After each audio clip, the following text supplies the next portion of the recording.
All right. Today on the podcast, I'm joined by Jack Brewster. He's the CEO and founder of Newsreel, helping you understand the world and your place in it. And we'll definitely dive into that more. Jack, thanks for joining me. Appreciate it. Nice to meet you. Thank you so much for having me, Paul. I'm excited to talk to you. Yeah. So I kind of start every podcast the same lately. I just love if you could just tell me and the audience a little bit about yourself, your background, your career, just kind of set the stage. Yeah, absolutely. So I come from a family of journalists. My parents met at Life magazine in the 1980s on the 31st floor of the Time Life building. I wouldn't be here if not for Legacy News. But my entire career now has been about trying to reinvent it. So I started my career at Forbes magazine as a politics reporter. I then left and worked at a company called NewsGuard, which was started by Stephen Brill and Gordon Krovitz. It's basically a misinformation watchdog, and I was their investigative editor. Did stories like I don't know how many of your listeners remember now. It's been 2 years and seems like maybe 3.2 million news cycles ago, but the Haitian migrants eating cats and dogs story. Tracked down with my colleague the source of that claim and spoke to her by like just scouring like pet groups and on Facebook, and she told me that she had heard that claim about Haitian migrants, like not firsthand, not secondhand, but third and maybe fourth hand. So those were the kinds of stories I did. Conducted investigations on TikTok's algorithm and X's propensity to pump misinformation to its users, stuff like that. Out of that, kind of fed up with reporting on the problem and not doing enough to actually respond to it. So, about a year and 2 months ago now, I went full time on Newsreel, and Newsreel is my answer to the problem. And what we're trying to do is create a new platform that will rival social media platforms for how people connect with the world around them. Maybe it'll serve a different purpose than the way that they're using it for. A lot of people use it for brain breaks and some even to connect with people still, but in a decreasing number. And what we do is we present journalism in short formats in ways that young people are used to. We quiz you on it, we pull you on it, and give you kind of a sense of like how to orient yourself in the world. So you can think about it like if a like habit forming app, the New York Times, and a social media platform had a baby. You can think about it as like TikTok with Hmm. substance. Like we're trying to build something that's a completely new vertical. It's not just aggregating news. It's really trying to change the format and like kind of rebuild the digital commons in a way. So yeah. That's really cool. When you say like short format, is it primarily is the user experience like vertical video, for lack of a better term, kind of like you No, it's swipe, not. Yeah, you it's see not. the next thing? No. Yeah, so it is mostly like vertical video and then carousels with Okay. links out to long form stories. So the difference, like the secret sauce here though, is one that like everything is produced by like a vetted journalist or high value content creator on Newsreel. We're starting to open it up now, but the principles are still the same. So you're going to be seeing real human beings on Newsreel, and they're going to be vetted and have some kind of authority. And then second, that they are looking to help you understand something more deeply. So everything is tagged on Newsreel, whether it's an opinion piece, an explainer. If you're posting vertical video, you're not just posting it frivolously. You're posting it with some kind of purpose.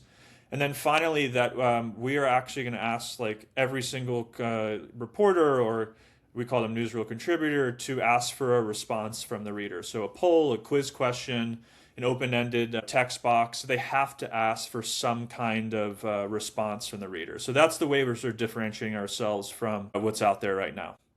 Very cool. Can anybody like post on there? Do you have to be vetted to You have put to up be these vetted. posts? Yeah, How does yeah. okay. Yeah, and so Okay. we're How just does starting that that now. work? Yeah. Yeah, so we're just starting that now. I mean, up until this date, like I hired journalists for Newsreel to post or write for the platform, and so like I was one of the first contributors. I was the first contributor, and now we're opening it up, and like there's just the same principles that I said. So like we're basically doing what Substack and any other social media platform does when they first start, but just what we're really like different on is that we're going to vet these people and like have them adhere to some kind of standards. And those are the ones I won't bore you with. I just said, like, got to make sure you're not posting marketing, that you're a real human being with some kind of authority, and that you agree to like actually post things that help people understand something, and that you invite a response from the reader on every single post. So that's kind of how we're handling it. We're testing it. It's going to change probably over time, but that's kind of the model that we're working towards. Yeah. Yeah, I like the kind of interactions, like the posts. I mean, the blanking on the word you said, the polls, the response and stuff like kind of meeting up with like the New York Times app. Like I don't really subscribe to the New York Times, but my wife plays that crossword every day. She's back on the app like every day, or Wordle. I remember when that thing was Yeah. mega viral. It keeps you coming back, and I've seen local meet because this show is mostly about local media, local news across the country, and I've seen more of a trend of that kind of stuff, the gaming aspect, the kind of habit Yeah. forming aspect. But a lot of times there, it's like, yeah, we've got this game to hook people, but it's the same old experience or whatever of reading a story. But it's a good blending of it all. I guess that Yeah, makes no, sense.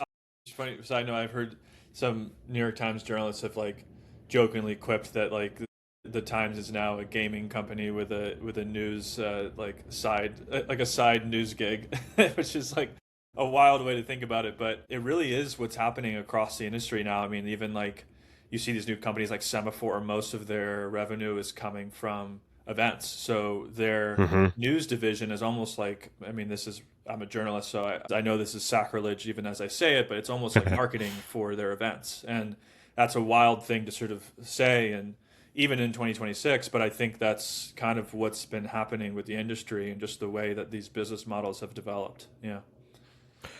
So this is, kind of a mashup of social media, New York Times, and like journalism, you Hmm. could say, and some other things. What can you say about the social media platforms that you're kind of competing with, and like what are they doing wrong? Is it just that they're, obviously Zuckerberg's trying to keep you in their ecosystem, not link out, et cetera, et cetera? Like, what are they doing wrong? Like in terms of sounds like you report on the algorithms of these Yeah. others and everything. And could you speak on that a little bit? Yeah, no, absolutely. I mean, they are not listening to their users because their users are the products. And, Mm.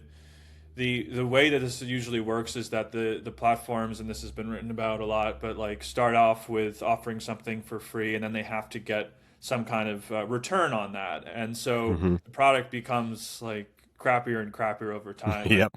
I don't know if I could say the word from Corey, the author, I'm blanking his last name, who like kind of pioneered the word that I can't say. Maybe I don't want to swear in your podcast, but Is it the shitification book? You can there you say it go. if you Okay, want. you say Yeah, it. Yes. somebody else mentioned it. Somebody else mentioned it recently on the Yeah, yeah, yeah. podcast. So Yeah. I mean, I fully believe in that and like subscribe to that theory. I also think like we really need to remember that social media really changed about almost 10 years ago now when we moved to the algorithmic like filtering system. We always talk about the algorithm, but it Mm-hmm. wasn't always this way. Like we would be shown even in our algorithm like some content that wasn't stuff that we were following, but about 10 years ago, Instagram and all these other platforms started moving towards it. Now it's at like the, nth sort of like progression of the algorithm, right? Where now we're really not seeing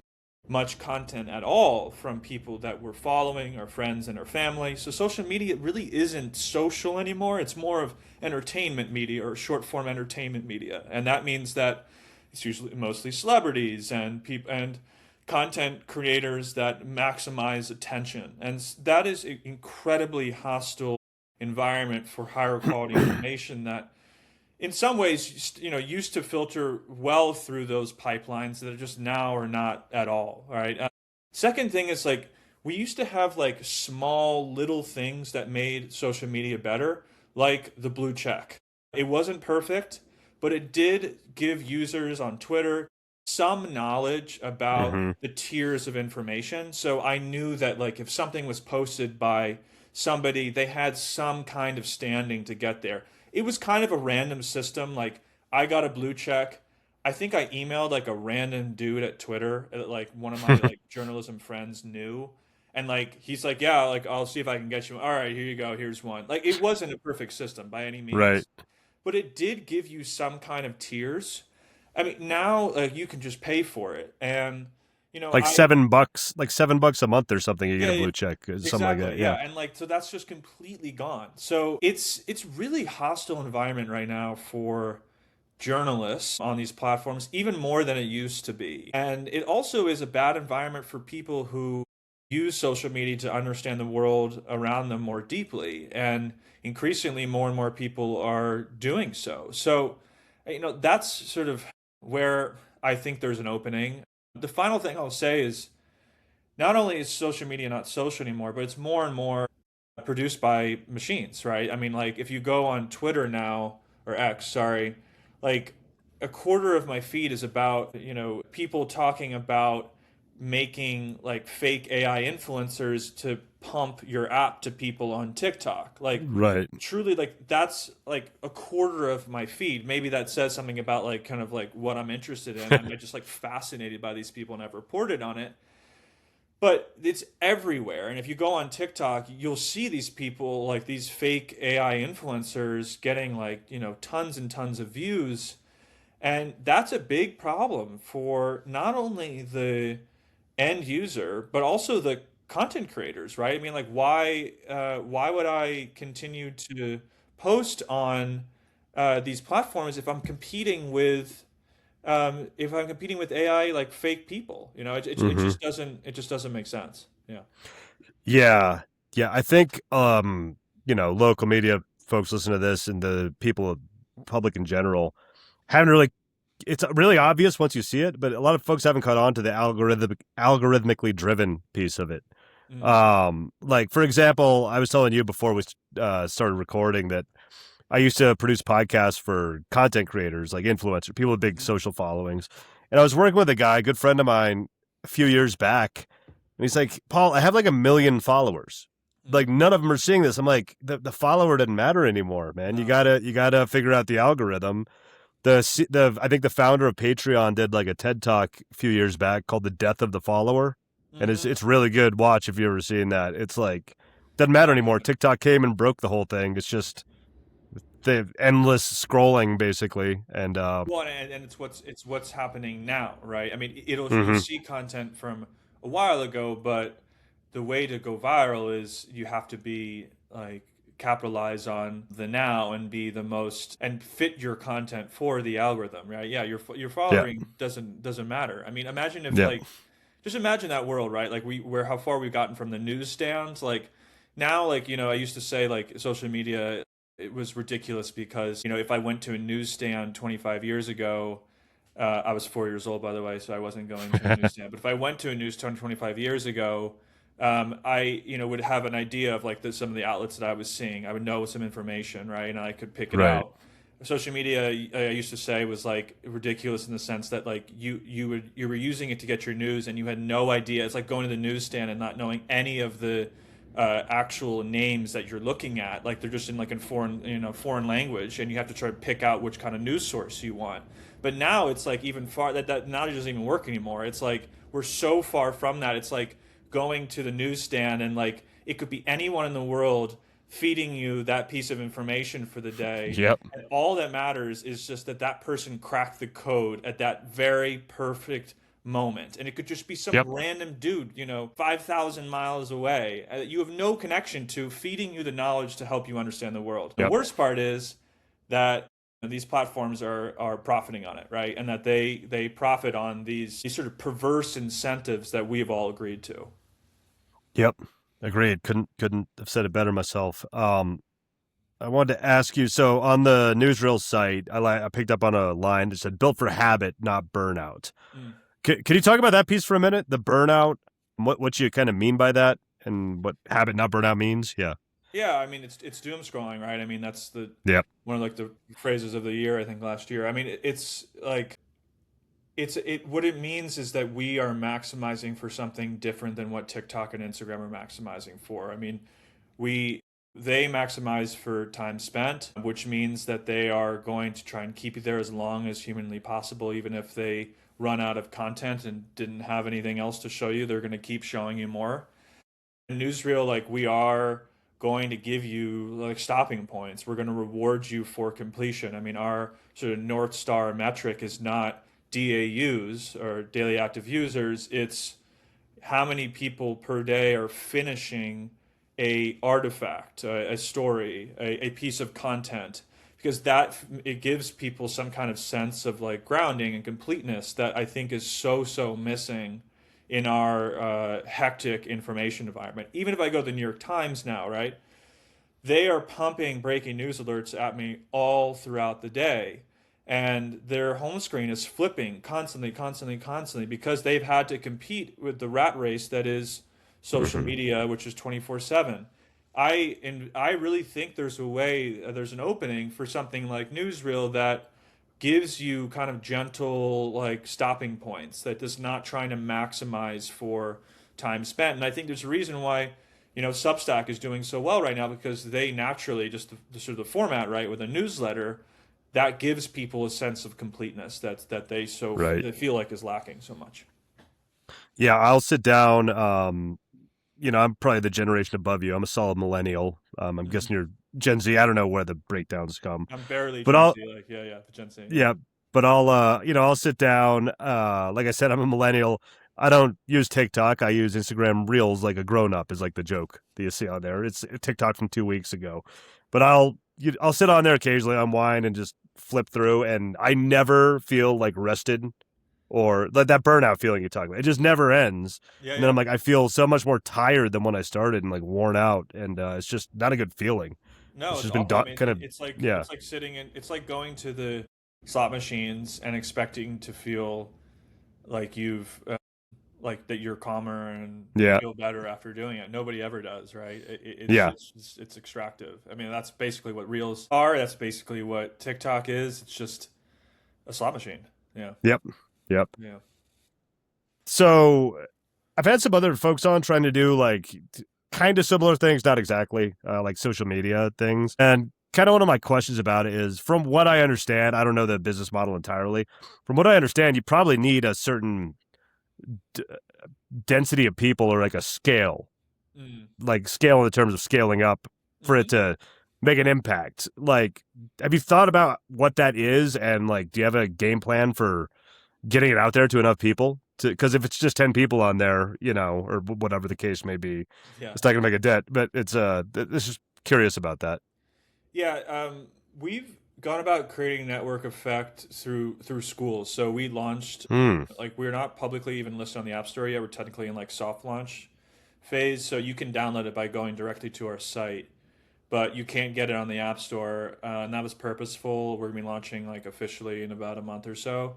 But the sort of go to market, like our strategy has been, let's launch through schools and build like basically like petri dishes at those schools so we can test, which is what we've done over the last year.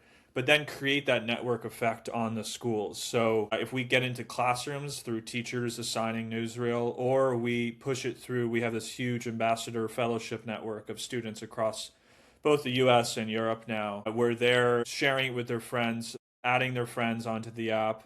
And that's how we've sort of started to create that kind of network effect that I think you're speaking of. Mm-hmm.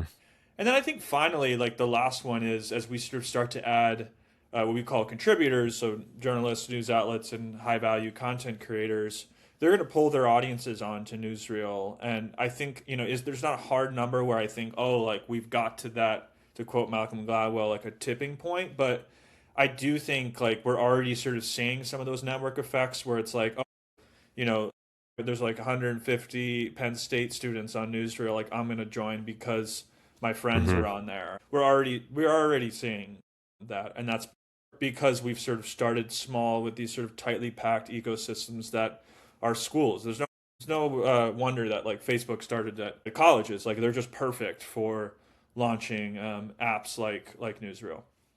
Yeah, I was actually going to bring up Facebook. It's a smart way to go. Like, if what first it was just one dorm at Harvard, then all the Yeah. dormitories at Harvard, then like the Ivy League, then all the colleges. Hmm. and then eventually the entire planet Earth, basically. Hmm. But that makes sense. That's a good way to approach that.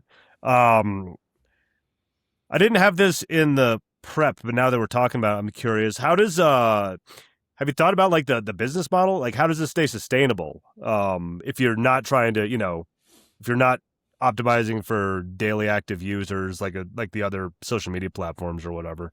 Yeah, so How do you we think already about that? offer subscriptions in the app to like premium content, so more content. There, Mm, there will okay. also be like premium features too. Like, you know, we're collecting all this data on your quiz and polling results. That's really like rich for understanding more about like who you are. And so I think, just like we subscribe to data about ourselves on our fitness apps or fitness watch. You'll do the Right. same on Newsreel.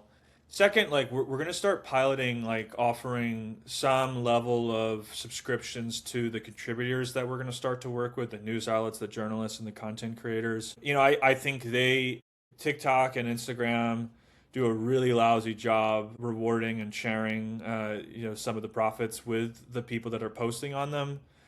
And I think we can do a really good job of doing that for these contributors that we're going to start to work with. So that's like one of the ways I'm thinking. Second thing, I think there are like ethical ways to allow sponsorships onto the Mm-hmm. platform without sort of devolving into what Instagram and TikTok have done, and events too, like sponsorships through events. Like we've already had, I've spoken at tons of libraries, tons of colleges, even some businesses about Newsreel, and there's a real appetite for those in person interactions that are really based around things like more quality time spent on the internet, better discourse, and there's like a whole branding thing that could go off of that. So those are the two ways, like sponsorships and subscriptions, that we're thinking of as our business model. And we already have paying schools. Like we have schools that have paid for premium subscriptions to Newsreel. So people are paying for this. It's just a matter of now scaling that up.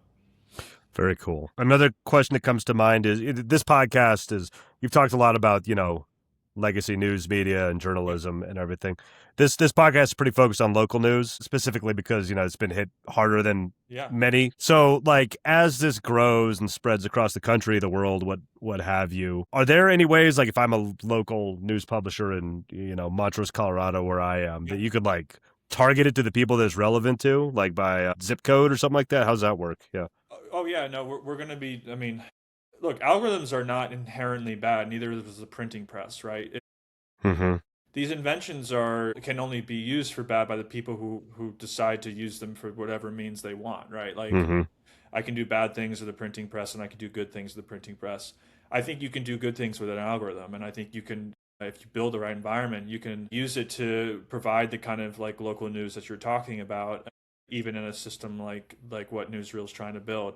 Absolutely, we've had tons of news outlets come to us and ask for to start publishing on something like Newsreel. Why? Because they see the writing on the wall, right? Journalism has a future, and that involves two different paths. One, writing for a machine, writing for LLMs, writing for AI, so Mm-hmm. selling that to AI for data, or writing for human beings in ways that are so distinctly human that people have to go directly to that source. And so, if I see those people behind the story, right, like you can now on Instagram and TikTok, but local news sites are really not doing it enough. We're really building for that on Newsreel, and I think it's a great way for local news outlets to start creating direct relationships with new readers instead of just relying on ones that already knew about them and are going to their website. So we absolutely want to work with local news outlets and local news reporters and provide a platform that helps them reach the audience that you're talking about.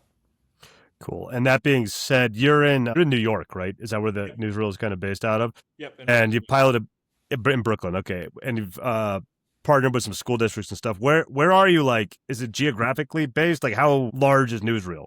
Is it just like on the East Coast or something now? Like, if I was a local outlet or something, what's that looking like? Well, we're working with schools all across the world now. I just talked to a Okay, class in the Czech Republic about an hour ago. So we're like, even though our news is not like, we don't have a huge geographic news operation, like we're being right. used in schools across the world and by people across the world, like organically even. So it's not just like New York based. We are like we already have a global presence. Yeah. All right, cool. Yeah, I was just curious. Yeah.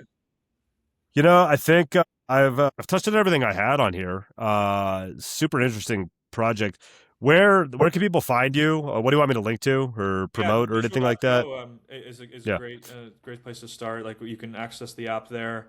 If you're a school, you can access links to like get started and embed Newsreel in your class. We actually offer this tool that allows you to do it. Shows you actually how the app is being used in class Hmm, by student, which is really really cool. that And is if you're a cool. publisher, absolutely want to hear from you. Send me an email, jack@newsreel.co. Let's set up a meeting. Let's talk. We're running pilots now with local news sites, journalists, and high value content creators. And we really, really, really want to talk to you. So please, like, reach out to me. Shoot me a message. Yeah. Cool. Yeah, I'll link to your email and newsreel.co, and I'll link to you on LinkedIn also. I think that's where we Cool. connected. Yeah. Yeah. Very cool, Jack.